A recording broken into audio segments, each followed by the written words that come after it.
Hello everyone, welcome to missile classes. स्वागत है आप सभी को आपके अपने यूट्यूब चैनल मिसाइल क्लासेस में। जैसे कि दोस्तों आप सभी को पता है कि आप लोगों का 23 सितंबर को आप लोगों का हिंदी इलेक्टिव का ब्लूप्रिंट का एग्जाम होने वाले हैं। मैं आशा करते हैं दोस्तों कि आप लोग उस एग्जाम से रिलेटेड बहुत ही इंपॉर्टेंट क्वेश्चन आप लोग देखना चाहते हैं। तो ऑलरेडी मैंने आप लोगों को सेट नंबर 1 प्रोवाइड कर चुका हूँ। कोई ऐसे स्टूडेंट जो अभी तक सेट नंबर 1 को नहीं देखे तो डिस्क्रिप्शन पे लिंक दिया हुआ है, आप अच्छी तरह से सेट 1 को देखिए। और आप लोगों के कॉमेंट के डिमांड के मुताबिक मैं आज आप लोगों के सामने लेकर आया हूँ सेट 2। इसी तरह से आप लोगों को और 2 सेट प्रोवाइड करने की कोशिश करूंगा, जिसमें एक सेट में आप लोगों का बुक से रिलेटेड होगी, जो चौथा सेक्शन होगी यानी चौथा जो आप लोगों का सेट होगी उसमें मैं बताने की कोशिश करूंगा ग्रामेटिकल सेक्शन में किस तरह से आपके पेपर में क्वेश्चन छपने वाले हैं। सो इसमें मैंने आप लोगों को पहले ही बताया था कि आप लोगों का जो ब्लूप्रिंट का एग्जाम हो रहे हैं वो बहुत ही इंपॉर्टेंट आपके एग्जाम फाइनल के लिए, क्योंकि इसी मार्क्स को एक एवरेज मार्क्स निकाला जाएगा हर एक वीकली या आप लोग 15 दिन बाद जो एग्जाम दे रहे हैं इसका एक एवरेज मार्क्स निकाला जाएगा और इसी मार्क्स को आप लोगों को फाइनल एग्जाम में बैठाया दिया जाएगा। तो आप लोग ब्लूप्रिंट के एग्जाम को थोड़ा सा भी आप लोगों को स्किप नहीं करना चाहिए। आप लोग कहीं भी स्टूडेंट रहे, ब्लूप्रिंट का जिस दिन आप लोगों का एग्जाम होगी वहां पे आपको जाके अटेंड जरूर करना है। तो चलिए ट्यूशन बिना देर किए मैं आपको बताने वाला हूं सेट 2। तो मैं सेट 2 में आप लोगों को जो प्रोवाइड करने वाला हूं ना, तो सेट 2 का जो ऑब्जेक्टिव क्वेश्चन मैं आप लोगों को बताने वाला हूं उससे रिलेटेड ट्यूशन उससे पहले थोड़ा सा मैं आप लोगों को ओवरव्यू दे देना चाहता हूं ताकि आपको पता चले कि इसमें किस तरह से हमारे पेपर में क्वेश्चन छपने वाले हैं। तो थोड़ा सा मैं ट्यूशन ओवरव्यू दे देना चाहता हूँ। ये जो कविता है, ये जो हम लोग कहानी अभी स्टडी करने वाले हैं, ये कहानी ट्यूशन बहुत ही इंपॉर्टेंट है और इसको आप लोग थोड़ा सा देखिए। इसमें छोटा छोटा तीन स्टोरी दिएंगे, छोटा छोटा है, थोड़ा सा मैं आप लोगों को स्पीड में बताने की कोशिश करूंगा। मैंने ऑलरेडी बता चुका हूं, जो हमारे एप्लीकेशन के माध्यम से पढ़े, जो यूट्यूब में जो अभी तक नहीं देखे थोड़ा सा मैं स्टडी कर रहा हूं, थोड़ा सा आप लोग ध्यान दीजिएगा। एक पाठशाला का वार्षिक महोत्सव था, मैं भी वहां बुलाया गया था। जो लेखक है वो भी, उनको भी बुलाया गया था। वहां के प्रधान अध्यापक का एकमात्र पुत्र जिसकी अवस्था 8 वर्ष की थी, बड़े लाड से नुमाइश से मैं मिस्टर हादी के कोल्हू की तरह दिखाया जा रहा था। उसका मुंह पीला था, जो लड़का था उसका मुंह पीला था, आंखें सफेद थी, दृष्टि भूमि से उड़ती नहीं थी। प्रश्न पूछे जा रहे थे, उनका वह उत्तर देते जा रहे थे। 8 साल के बच्चा से कोई भी प्रश्न पूछा जा रहा था तो हर एक क्वेश्चन का वह आंसर देते जा रहे थे। आगे बढ़ रहे थे, धर्म के 10 लक्षण वह सुना गया और 9 रसों का उदाहरण दे गया। पानी के 4 डिग्री के नीचे शीतलता में फैले जाने के कारण और उसके मछलियों की प्राण रक्षा को समझाया गया। यानी जो मछली जो है ना बर्फ के नीचे भी जीवित रहता है, वो क्वेश्चन पूछा गया प्रधान अध्यापक, तो वो बच्चा जो है ना उसका भी बहुत ही अच्छी तरह से उन्होंने एक्सप्लेन किया था। फिर बोल रहे हैं क्या कि चंद्र ग्रहण का वैज्ञानिक समाधान दे गया। अभाव को पदार्थ मानने ना मानने का शास्त्र कह गया और इंग्लैंड के राजा 8वें हेनरी की स्त्रियों के नाम और पेशाओं का कुर्सीनामा सुना गया। जब यह पूछा गया कि तू क्या करेगा रे बालक ने सिखाया उत्तर दिया कि मैं यवन जन्म लोक सेवा करूंगा। यानी बच्चा का कुल मिलाकर बोलने का मकसद था कि मैं लोक सेवा करूंगा। क्या करूंगा?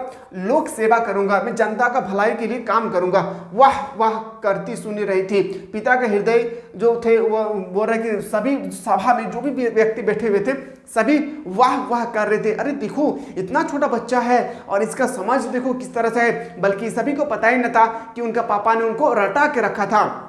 आगे था, पिता का हृदय उल्लास से भर रहा था। एक वृद्धि महाशय ने उसके सिर पर हाथ फेर कर आशीर्वाद दिया और कहा कि तू जो इनाम मांगेगा मैं तुम्हें वही दूंगा। बालक सोचने लगा कि मैं कौन सा इनाम मांगू। हर एक व्यक्ति उस सभा में जो भी बैठे हुए थे हर एक व्यक्ति सोच रहे थे कि क्या इनाम मांगेगा। खास करके लेखक तो पूरा डर गया कि कहीं बड़ा सा इनाम तो ना मांग ले। तो बालक ने क्या मांगा? पिता और अध्यापक इस चिंता में लगे कि देखेंगे कि यह पढ़ाई का पुतला कौन सी पुस्तक मांगता है।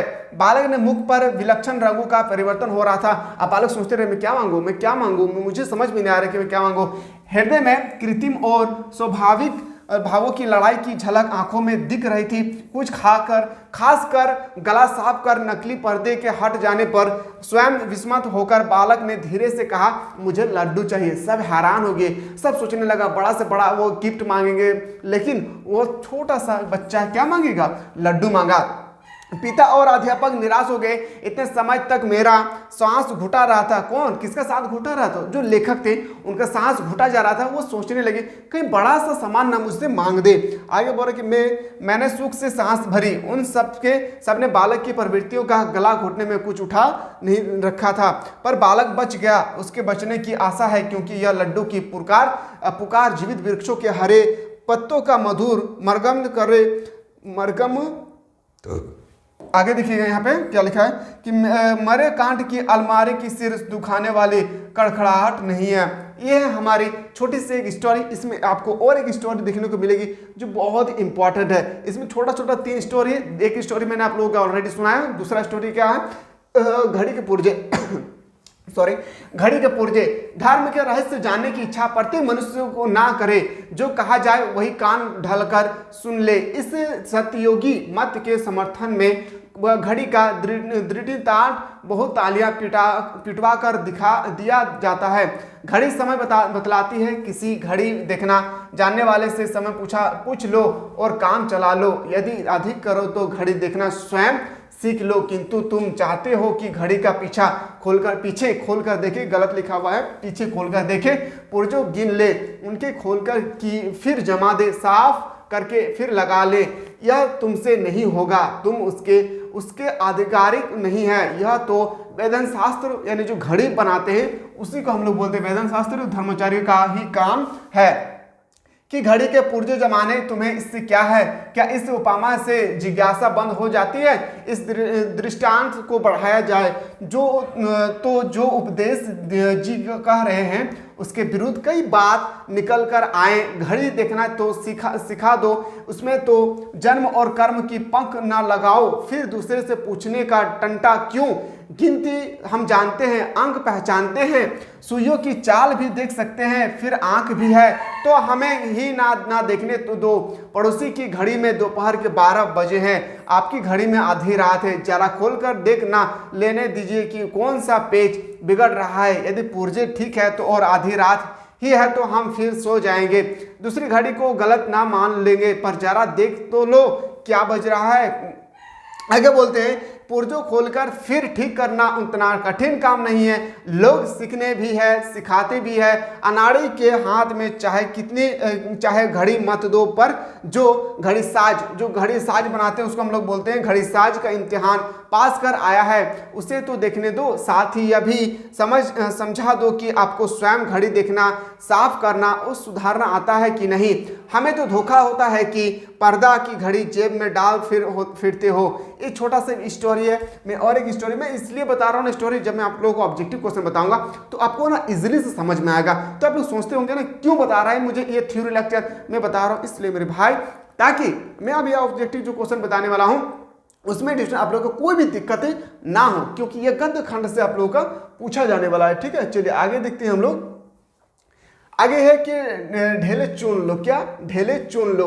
इसमें कहा गया शेक्सपियर के प्रसिद्ध नाटक मार्चेंट ऑफ वेनिस में पर्सिया अपने वर को घड़ी सुंदर रीति से चुनती है। बउआ हरिश्चंद्र के दुर्लभ बंधु में पुरंसरी के सामने 3 पेटियां हैं, एक सोने की, दूसरी चांदी की, तीसरी लोहे की।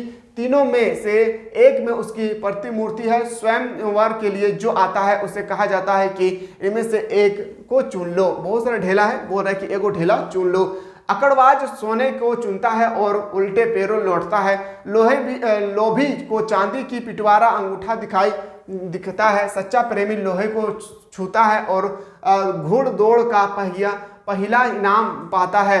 ठीक ऐसे ही लॉटरी वैदिक काल में हिंदुओं में चलती थी। इसमें नर पूजता था, नारी को बजना पड़ता था। स्नातक विद्या पढ़कर, नहा धोकर, माला पहनकर, सेज पर जोग होकर किसी बेटी के बाप के यहाँ पहुंच जाता। वह उसे गो भेंट करता। पीछे का वह कन्या के सामने कुछ मिट्टी के ढेले रख देता। उसे कहता है कि इनमें से एक उठा लो। कहीं 7, कहीं कम, कहीं ज़्यादा।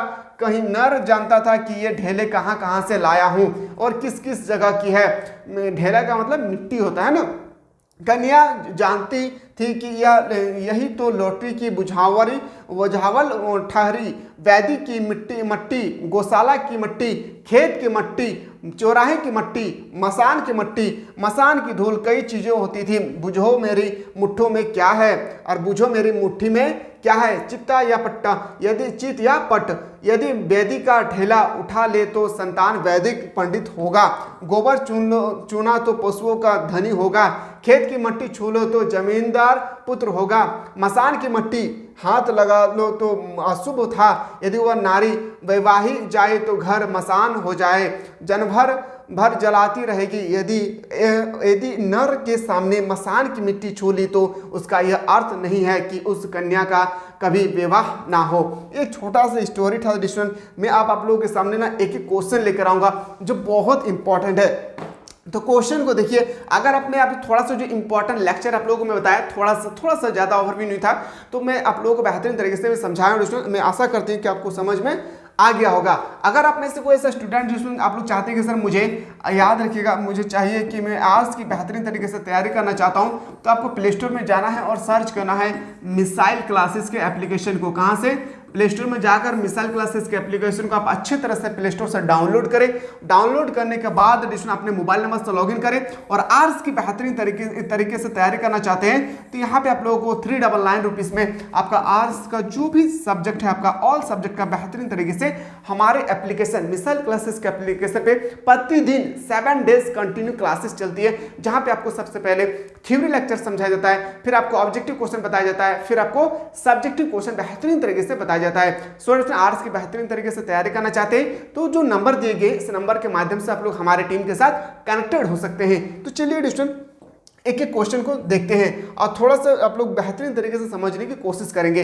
पहला क्वेश्चन आपके सामने आ चुका है कि लेखक को कहाँ बुलाया गया था। मैंने अभी जस्ट आप लोगों को बताया था ना कि लेखक को जो है वो कहाँ बुलाया गया था, तो अभी मैंने आपको जस्ट बताया था लेखक को एक पाठशाला के वार्षिक महत्व में बुलाया गया था। कहाँ पे?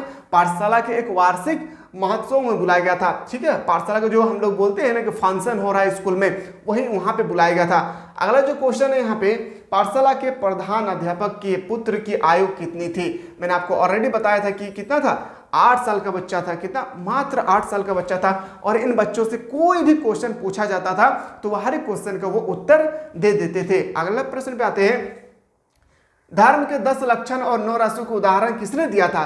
तो जो हम लोगों का जो प्रिंसिपल था इस कहानी में, जो प्रिंसिपल था उन्हीं का एक लड़का था जिसका नाम था कितना, याद रखिएगा, 8 वर्ष के बालक ने। किसने? 8 वर्ष के बालक ने।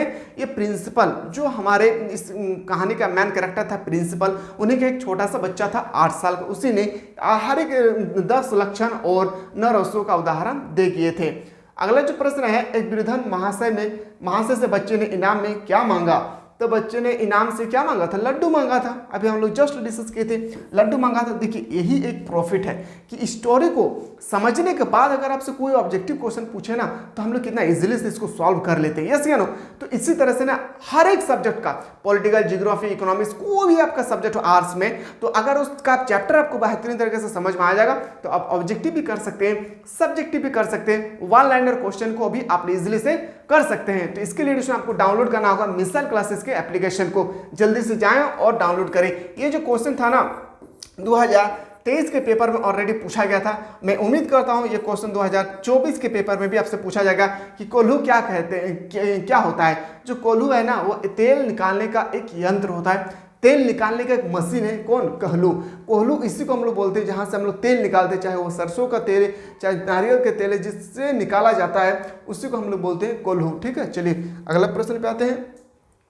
अगला क्वेश्चन है कि अध्यापक और बालक के पिता क्यों निराश हो गए। अब अध्यापक जो प्रिंसिपल था और बालक के पिता क्यों निराश हो गया था। क्यों निराश हो गया था पता है? क्योंकि उन्होंने सोचा, सभी सोच रहे थे कि बालक का जो भी क्वेश्चन पूछ रहे हर एक क्वेश्चन का वो उत्तर दे रहे, लेकिन वो तो बड़ा सा इनाम मांगेगा, लेकिन मांगा था क्या? लड्डू मांगा था। ठीक है, क्योंकि उन्होंने सोचा था कि बालक पुस्तक की मांग करेगी, लेकिन क्या मांग लिया? लड्डू मांग लिया था। क्वेश्चन नंबर नेक्स्ट पे आते हैं। क्वेश्चन नंबर जो आपके सामने 1 आता है, लेखक ने धर्म का रहस्य जानने के लिए किसका दृष्टांत किया था। तो बताया था ना, घड़ी के पूर्वजों का दृष्टांत किया था, घड़ी के पूर्वजों का। अगला प्रश्न है क्वेश्चन नंबर 2 पे, धर्मज्ञ वेदशास्त्र तथा धर्माचार्यों को किसकी जानकारी होती है? तो बताए थे ना, धर्म की जानकारी होती है। किसकी जानकारी होती है? धर्म की जानकारी होती है। अगर आप लोग चाहते हैं कि सर इसी तरह से हम लोगों को सेट 3 भी प्रोवाइड करें तो बिल्कुल इसमें आप लोग जल्दी से कमेंट सेक्शन में कमेंट करें, ताकि मैं जब आप लोगों का अगला वीडियो में प्रोवाइड कर सकूं तो आप लोगों का सेट 3 में और इससे इंपॉर्टेंट क्वेश्चन लेकर आऊं। इस बार टारगेट बनाए स्टूडेंट कि एग्जाम में ना किसी भी हाल में 90% लाना है। मेरे भाई लग जाइए पढ़ाई पे, ये समय आपके हाथ से अगर चल जाएगी तो आप ना चाह कर भी कभी भी फिर ये समय को नहीं ला सकते हैं। इसलिए और 3 से 4 महीना बचा है, जी लगा कर पढ़ लीजिए। उसके बाद जो आपके मन पे करे आप वो करते, कोई आपको बाधा नहीं डालने वाला है। लेकिन मेरा एक शिक्षक होने का नाते, मैं एक छोटे भाई हूं आप लोगों का, बस मैं आप लोगों से यही विनती करता हूं, मेरे दोस्त, मेरे भाई, मेरे बहन वगैरह जो भी स्टडी कर रहे हैं इस बार मेरे वीडियो को देख रहे हैं, आप लोग 3 से 4 महीना बचा है, जीवन भर यही 4 महीना आप लोगों को पछतावा देगा अगर इस समय को आपको सही उपयोग ना किए होंगे। तो अगर आप सही उपयोग करेंगे तो आपका रिजल्ट जो है ना बार बार हमेशा क्लास 10 और क्लास 12 के रिजल्ट को ही हर एक बंदा पूछते हैं कि आप कितना मार्क्स लाए हैं, आपका परसेंटेज कितना है। कभी देखें 9 का क्लास में पूछा है पास हुआ है या नहीं, बस यही पूछा जाता है। लेकिन क्लास 10 और क्लास जो हम लोगों का 12 है, इसमें ना कई सारे स्टूडेंट कभी रिलेशनशिप में, कभी भाई, कभी बहन, कभी माता, कभी पिता, कभी नाना, कभी नानी, हर एक बार पूछते हैं कि आप कितना मार्क्स लाएं। जैसे रिजल्ट आते चारों तरफ से कॉल आना शुरू हो जाता है। तो मैं चाहता हूं रिचवन कि ऐसा समय ना लाएं कि आप रिजल्ट आने के बाद आपका सर झुक जाए, बल्कि ऐसा समय ला के दिखाइए आप लोग कि जब दिन रिजल्ट आए मेरा गांव पे मेरा नाम सबसे बड़ा ऊंचा रहे। तो बिल्कुल इसी तरह से आप लोग, अभी 4 से 5 महीना बचा है, आप लोग दिल लगाकर स्टडी करें, फिर ये समय कभी अब आपके हाथ पे लौट कर नहीं आने वाला है। तो समय का सदुपयोग करें। चलिए अगला जो क्वेश्चन मैं बता रहा हूं उसके लिए आपको कुछ नहीं करना है। मिसाल क्लासेस के अगर आप चाहते हैं कि सर हम लोग आर्ट्स में बेहतरीन तरीके से तैयारी करना है तो आप लोग कुछ नहीं करना है, आपको मिसाल क्लासेस के आपको प्ले स्टोर से डाउनलोड करना है। कैसे डाउनलोड करना है, डिस्क्रिप्शन पे लिंक ऑलरेडी दिया हुआ है। आप अच्छी तरह से प्ले स्टोर से डाउनलोड करके आर्ट्स की बेहतरीन तरीके से तैयारी कर सकते हैं ओनली फॉर 399 रुपीज में। एकदम डिस्टेंट आप लोग समय का सदुपयोग करके स्टडी करना शुरू कर दे, क्योंकि ये समय आपके पास फिर दोबारा लौट कर नहीं आएगा। अगला जो क्वेश्चन था, घड़ी के पुर्जे की जानकारी किससे होती है?